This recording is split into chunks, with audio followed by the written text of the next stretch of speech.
One of the oldest organizations involved in an investigation of abductions is the Aerial Phenomena Research Organization, headquartered in Tucson, Arizona.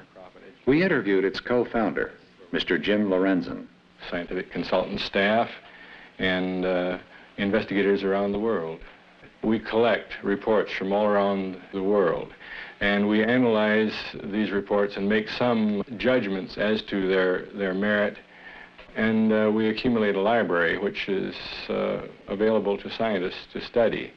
This is a job that has not been undertaken by anyone else. We feel it's a need that really needs to be fulfilled.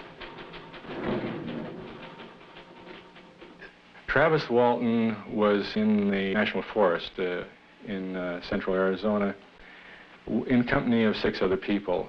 They saw at close hand an unidentified flying object. Travis approached it and was struck by a beam of some kind which knocked him down. The other people fled the scene. When they saw some lighted object apparently leave the scene, they came back to look for Travis, but they didn't find Travis. Travis showed up 5 days later at a different location, and he told of having been held aboard some craft by strange aliens.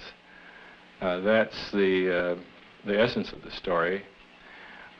It was quite a difficult one to investigate. When Travis first appeared after this experience, he was in bad physical shape, and our first approach there was to get him to some medical doctors. The witnesses in the Travis Walton case were subjected to polygraph tests because they were suspected of having done away with Travis, and the test took place 5 days after the incident. All of the 6 that took the test passed except one, and his test was determined to be just no test because he couldn't calm down even in answering his own name. He was upset about the idea that he might have done something to Travis. But all these men passed the test that they had seen an object. Travis was subjected to the first test 10 days after his disappearance, and that test was poorly administered, and it was done under bad circumstances, and he failed it.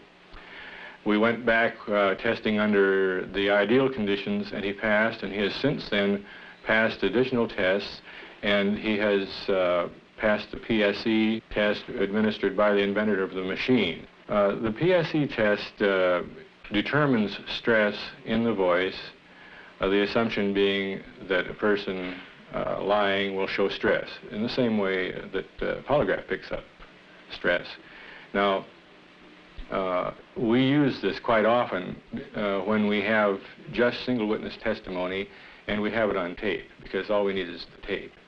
So it's a very convenient tool for truth verification. We conclude that Travis Walton was telling the truth about a real occurrence to the best of his ability. APRO was founded by Jim and Coral Lorenzen of Sturgeon Bay, Wisconsin, in January of 1952.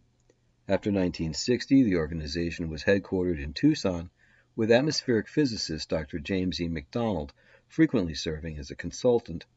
J. Allen Hynek cited APRO as one of the 2 best civilian UFO groups of that period.